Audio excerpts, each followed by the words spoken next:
mettre le nouveau, ok, c'est bien. Mais si vous avez un transfert à la, comment ça s'appelle, la cité, c'est différent.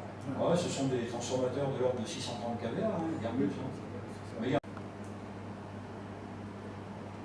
je ne sais pas s'ils sont toujours là, hein, je ne sais pas si. C'est un exemple.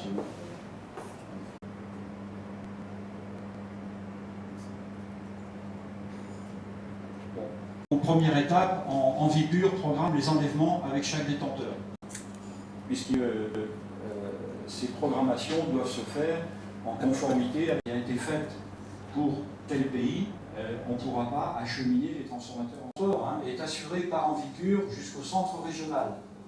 C'est-à-dire ça ce sera du terrestre, entre le pays détenteur et le centre régional. Donc tout ce qui est du détenteur. Sauf que le projet va finir. Donc je rappelle brièvement, il s'agit de conteneurs maritimes qui seront aménagés statiques à l'intérieur des conteneurs, des bacs de rétention.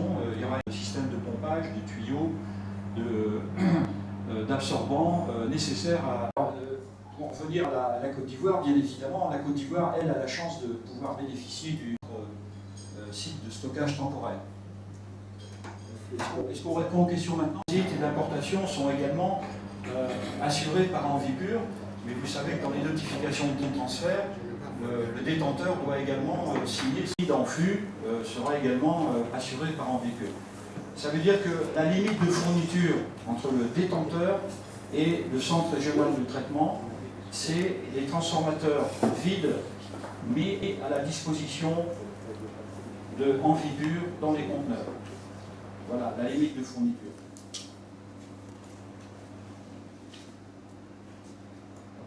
Régional. Donc il y aura un contrôle de pesée des équipements PCB à l'arrivée sur le centre, c'est une obligation administrative.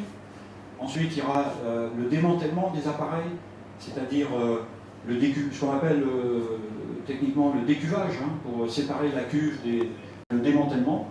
Ensuite, il y aura le contrôle de la concentration en PCB des équipements par fluorescence X, puisque le centre va être équipé d'un laboratoire avec fluorescence X et chromato, mais on démarre par la fluorescence X. Ensuite, il y aura le lavage par solvant en phase liquide. Alors ça pourra être soit un solvant organique chloré, du type perchloréthylène, ou, j'ai entendu hier, un solvant aqueux avec des surfactants. Donc ça, ces options techniques restent ouvertes. Et pour décontaminer, les masses métalliques ne seront pas décontaminées dans le centre régional. Ils seront exportés. Donc l'activité du centre régional, elle est concernant les transformateurs contenant du PCB. C'est simplement une activité de collecte, puisque tout le transformateur va être réexporté en France. Concernant les transformateurs à huile minérale contaminée, l'huile minérale contaminée va également être réexportée. Par contre, les parties métalliques du transformateur seront décontaminées sur place et recyclées sur place.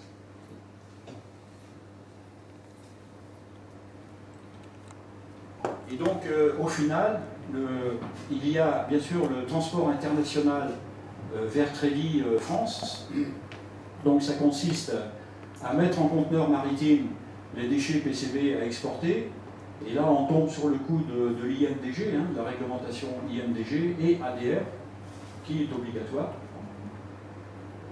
D'ailleurs, beaucoup de pays aujourd'hui vont vers l'adoption de l'ADR. Hein. Promo Koala, l'adoption de l'ADR a été pas où ils en sont maintenant, mais ça a été prévu.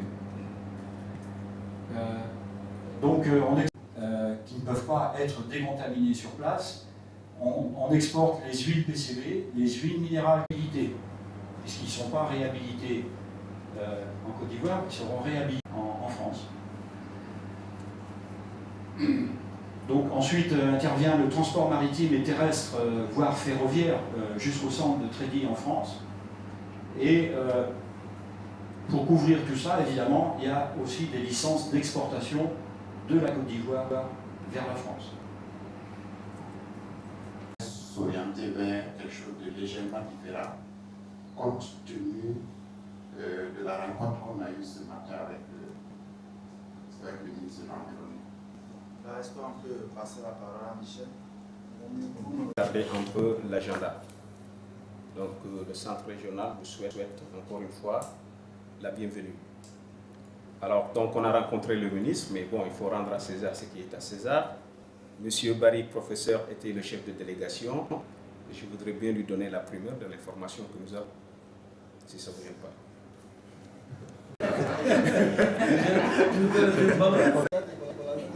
Bon, il n'y a pas de problème. Okay. Je vais faire un peu de compte rendu. Bon, nous étions allés voir le ministre autour de deux préoccupations principales. La première préoccupation, c'est d'obtenir toutes les autorisations nécessaires de la Côte d'Ivoire en termes d'importation des transformateurs contaminés par le PCB au niveau d'Abidjan pour être traités par le centre régional. Ça, c'est la première préoccupation. La deuxième préoccupation, c'était pour obtenir des exonérations sur les taxes pour donc, le matériel technique en bipure importé pour mettre en place le centre.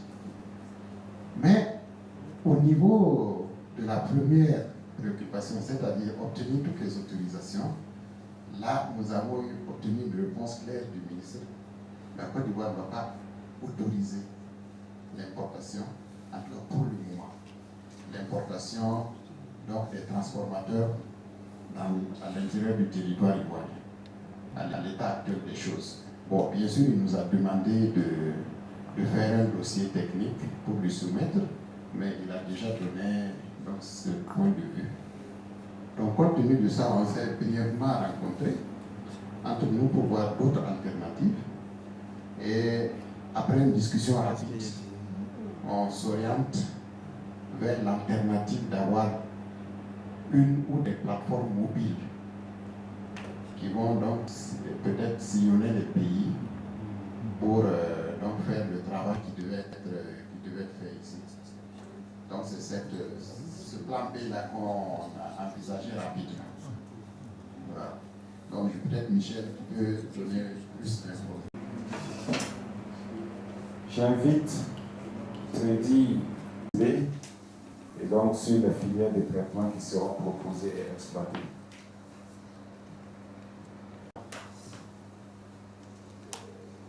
Je vais commencer par vous faire un petit rappel de la société Trédi assez rapide, et près de Lyon, qui est un site qui traite des PCB depuis 1976, donc qui a déjà une grande expérience dans le traitement de PCB.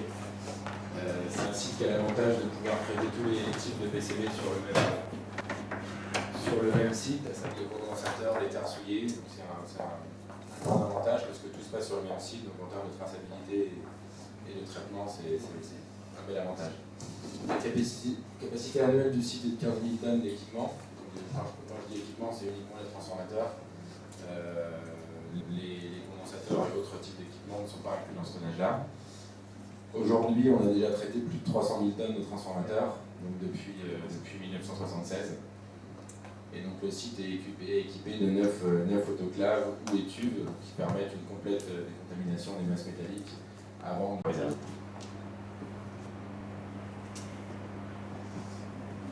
Alors au niveau du traitement des PCB ou des huiles contaminées, donc là je parle uniquement des liquides. Donc les transformateurs évidemment seront vidangés dans un premier temps, soit dans chaque pays, et donc les liquides seront conditionnés en fût, et donc ensuite le liquide se fait, donc avec une combustion à 850 degrés, puis à 1200 degrés pendant plus de 3 secondes, ce qui permet d'assurer une complète destruction des masses, des molécules de chlore notamment. On a un système de refroidissement rapide qui descend la température de 1200 degrés à 70 degrés. Instantanément, ce qui évite de reformer la certitude de ne pas reformer de dioxyde et de furane.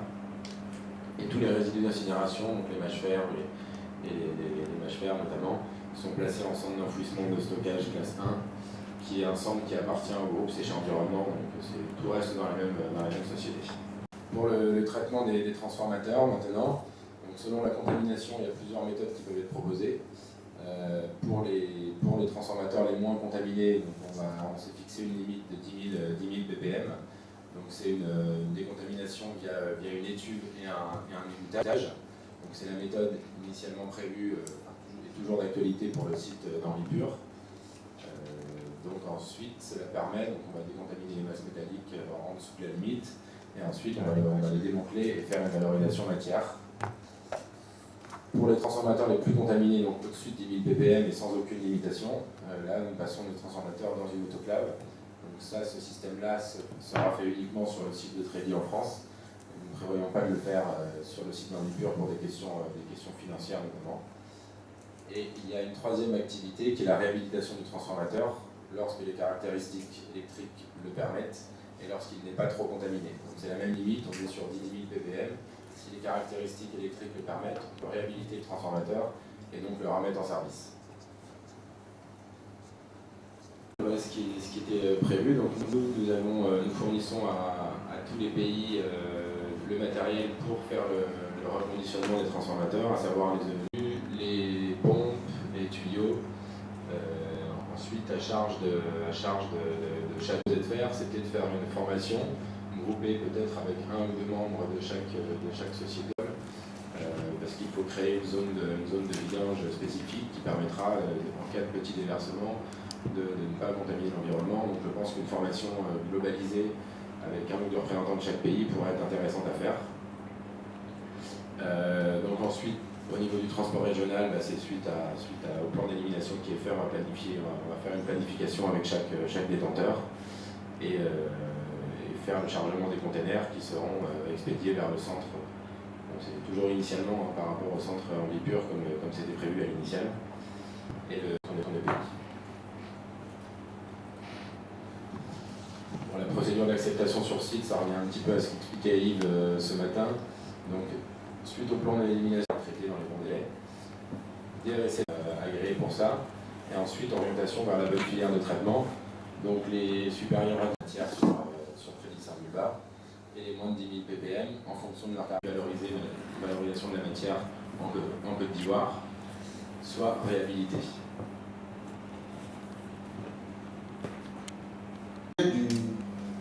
L'intérêt du SME, c'est parce que dans le cadre du projet régional, l'objectif c'est de traiter les stocks de PCB, mais il faut maintenir, éviter la contamination qui touche soit le personnel, soit l'environnement. Les sociétés qui ont déjà un SME, bon, c'était l'idée au niveau de la Sonabel. Donc je commence par l'état existant au niveau de la Sonabel. Les départements qui peuvent aider à réfléchir. Donc écrivez là, c'est la norme ISO 14001. C'est une norme de management. Okay. Ce qui a été développé là.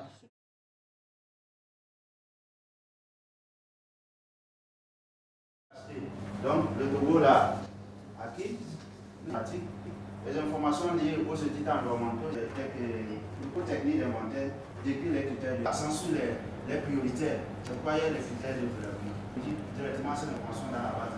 C'est ce que l'on commence. Les informations sont également imprimées dans la donnée. Il y a nous avons défini des priorités. Ils contaminent à PCB, il faut les enlever. Donc il faut le PM. Et quand vous faites le test de densité élevée, donc quand vous la mettez dans l'eau, c'est comme moi, derrière comme ça, là. Si je tombe sur un petit bonhomme là. Donc je reviens avec le rythme pour faire les analyses. Il y a d'autres qui ne sont pas testés, comme un nom déterminé, ça veut dire non testé ça.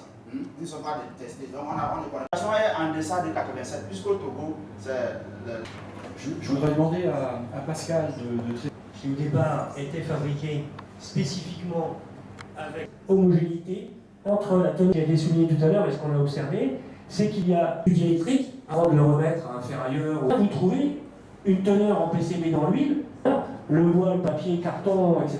Sauf qui a posé problème, puisque lorsqu'on a pu faire des analyses sur des transfos, ce qu'on appelle nous des transfos verts, donc qui n'étaient pas pollués initialement, eh bien on a retrouvé des parties du transformateur qui malheureusement étaient encore pleines de PCB.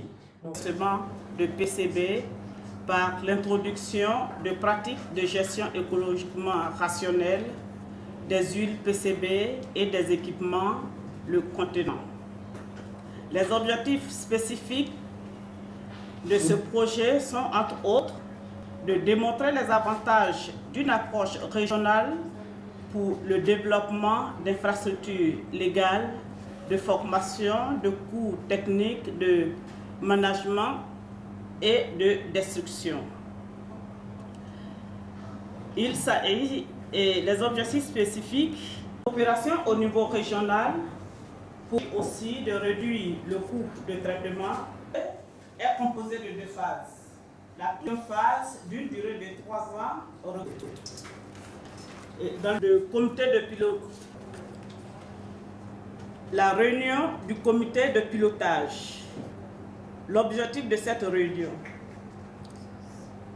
le ministre de l'Environnement, de la salubrité urbaine et du développement durable. Les travaux et financiers du projet. Les aspects techniques de la phase B qui ont été exposés lors de la première réunion. Et à cela, il faut ajouter la situation existante. Il faut ajouter le SME, situation existante par pays. Et enfin, résultats et plans d'élimination. À l'issue des discussions, des recommandations et une réunion de comité de pilotage pour trouver des solutions après le refus de la Côte d'Ivoire à abriter le centre régional de traitement. Il faut informer le GEF pour le retard des activités après cette décision, aménager un site de stockage temporaire des PCB, construire une plateforme en béton qui sera équipée de conteneurs pour la sécurisation du stockage des transformateurs. Il faut également organiser un atelier de formation de 2 jours sur les bases de données pour suivre les inventaires dans les pays. Les sociétés en vie pure et crédit sont chargées de mettre en place un plan de suivi médical du personnel. Et le rapport n'est pas totalement fini. Nous allons enrichir et dans 24 heures, vous aurez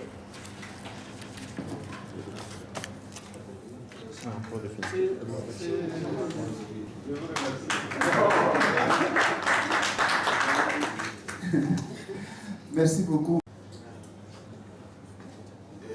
Là où vous avez noté d'autres termes, mais on peut dire que une solution. Parce que la Côte d'Ivoire, elle a montré qu'il y a vraiment le sérieux et le professionnalisme avec lequel vous avez, je veux dire, le coordonnateur régional et le centre, donc le consultant qui fait un travail remarquable. Merci, monsieur. Je vais maintenant passer la parole. Monsieur le Président, Monsieur le professeur. Merci, Monsieur le Président.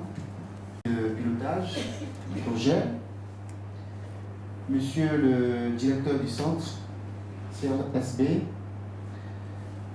Monsieur le coordonnateur, je vous remercie et que Dieu vous accompagne chez vous, dans vos familles, sains et saufs. Merci.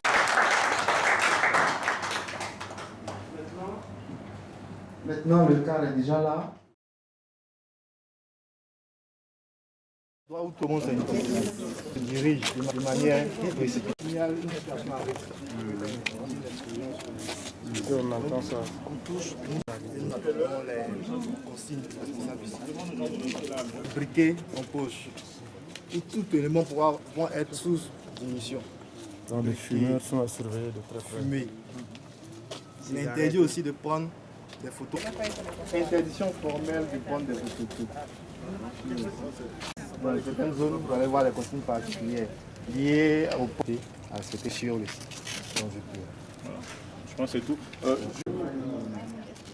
Ce béton là, il n'y a pas de béton. Non, oui, d'accord. Je pense des usines. Ah, c'est pas dans le cadre du projet. C'est les compagnies privées. C'est les compagnies privées qui ont envoyé. Voilà. Vous êtes déjà en rapport avec Trédi. Nous sommes les représentants de Trédi.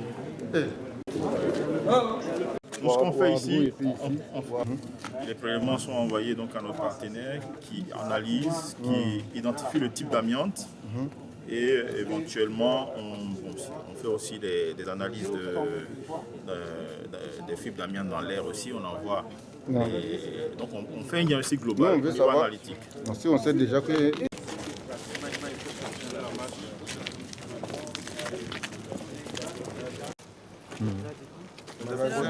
Magasin de stockage.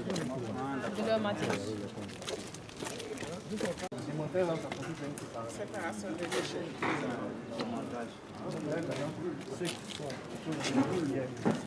Quoi? Pas de souci, pas de souci. Je peux là-bas, là. Dans le cadre du projet, sur cette plateforme-là, devait être aussi sur rétention. Et les plans sont dans le document. Donc, il faut avoir une idée du plan. Bon, c'est pratiquement identique à ce qu'on a fait ici. Bon, et le vôtre dans une poste, non? Voilà. On regarde la capacité de stockage en termes de litres et on prend 25% pour faire le bac de rétention. Voilà. Donc si vous voulez stocker 10 000 litres par exemple, vous prenez 25% de 10 000 litres et vous en faites une rétention équivalente. Alors la rétention part de ce qu'on fait dans le bâtiment jusqu'au point de stockage final. Bon, en cas de volume de choses, est-ce que ce n'est pas un peu limité? Je suppose que des clients venant en grand nombre à vous livrer des transports PCB. Oui, mais comment? Ça a été fait pour respecter le mouvement des transformateurs qu'on avait convenu avec Trédi, notre partenaire. On avait défini à peu près 2 conteneurs par mois. Donc 2 conteneurs, ça prend 5-6 transports. Donc on a surdimensionné le bâtiment par rapport aux huiles qui étaient dans ces 6 transports. Donc c'est surtout ça la particularité. Mais bon, rigoureusement, je ne pense pas qu'on ait à avoir de très grosses quantités d'huile provenant de ces transformateurs-là à stocker dans le bâtiment. Bon, moi, ce qui m'intéresserait, par exemple, le choix du son, la réglementation, alors ici, c'est une zone industrielle. C'est la petite zone industrielle de la ville d'Abidjan. C'est sur 73 hectares. Il y a eu des litiges entre l'État et certaines structures telles que la structure qui s'est installée disons là. Réglementairement, qu'est-ce que vous devez respecter? Là, c'est fait, mais normalement, si je dois... Il y a une étude d'impact. On a eu les autorisations, les enquêtes publiques. Bon, cela n'existait pas encore quand on a fait. Il ne devait pas exister. Voilà. Il devait pas exister. Là, vous voyez des bâtiments... S'il devrait respecter la réglementation, il devait être à quelle distance de votre... Non, au niveau réglementaire, sur des questions de sécurité incendie, c'est un écart de 8 mètres. Mais sur les questions de risque de contamination, si on a des émanations ici, ça part partout. Donc qu'est-ce qu'on a fait? Dans l'atelier physico-chimique où on a beaucoup de risques d'émanation, vous voyez le petit tube qui monte là, c'est un traitement sur charbon. Donc toutes les cuves à l'intérieur sont aspirées et ça passe sur un filtre à charbon avant évacuation. C'est ce qu'on a pu offrir et ça nous a permis de corriger en fait l'étude, qu'on puisse avoir l'autorisation environnementale d'exploiter. Ce qu'il faut dire, c'est qu'il y a au moins une vingtaine de structures industrielles. Peut-être que celle que vous voyez là-bas, par exemple, c'est une structure qui fait des produits cosmétiques. Mais il y a des habitations jusque derrière la clôture. Et le risque feu est énorme, le risque d'explosion est énorme. Nous, la chance qu'on a, c'est qu'on a collé les ateliers le long du mur pour aérer le site. Sinon, si on avait confiné, ça allait être encore plus... Donc, c'est même pas la mairie, c'est la structure qui gère cette zone industrielle que le ministère du Commerce. Le ministère du Commerce nous a donné les bails amphithéotiques. Donc, c'était à eux de régler la situation pour que les gens ne viennent pas s'installer. Bon, la société qui est juste derrière, elle a très vite clôturé à peu près 2 hectares ici. Et donc, les gens n'ont pas eu accès, mais sinon, les gens, ici, nous, c'est parce qu'on a monté aussi notre clôture.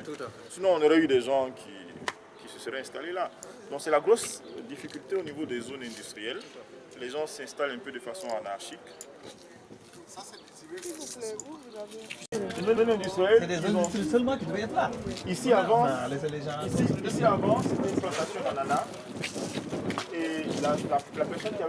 Bon, après, sans demander la vie, et la personne qui gère la vie. Et puis très vite, ils sont partis en procès, ils ont eu le procès, ils ont vendu un société. Et on a fini les aménagements autour de 2006. Au début, c'était juste le stockage qu'on faisait ici. Et on a fini les ateliers depuis 2006-2007. 1 hectare, c'est 1 hectare. C'est 1 hectare, on a essayé de le rendre un peu étanche.